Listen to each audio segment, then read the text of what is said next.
AITA for telling my friend I can't be her psychologist, therapist? My friend, 29 female, and I, 28 female, have been close friends since high school. As an introvert, I process my problems internally, rarely leaning on others. She is the opposite, preferring to process externally with everyone. Due to this dynamic, the friendship can be one-sided at times, but I don't mind usually. However, she has gone through a traumatic and sudden breakup 6 months ago, as well as losing her job 2 months ago, and during this it almost feels like she expects to use me as a therapist. For approximately 3 months I was practically on call for each and every breakdown. This was an intensely stressful time for me as a full-time student, full-time career, volunteering, and I was taking a 6-week training course on the side. She'd call me hysterically crying, angry, etc. I didn't realize how much it affected me until I saw my concentration with school, work deteriorating. At a point I felt that I needed to put up boundaries and that it was unhealthy for us both.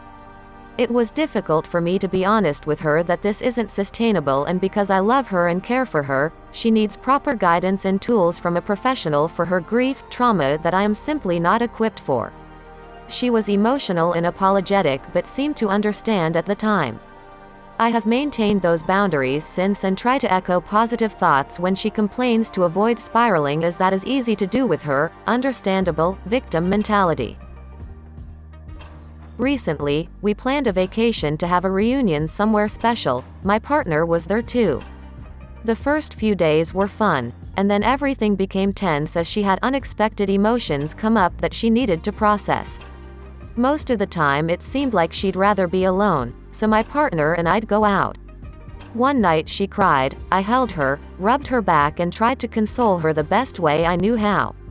She didn't communicate, but later I found out she was upset about the way I consoled her, that I didn't carve out more time to let her dump all of her emotions on me, that she expected me to read her mind about that she didn't want to be alone but wanted me to cancel and stay with her so that she could cry and release pain.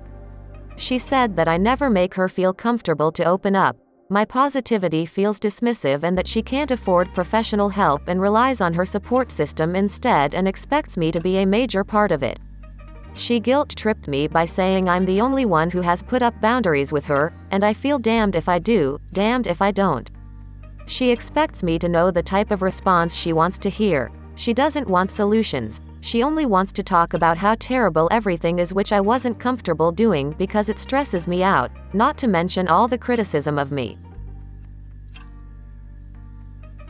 I believe my friend should see a professional about her trauma, grief, and that the pressure she puts on me is unfair.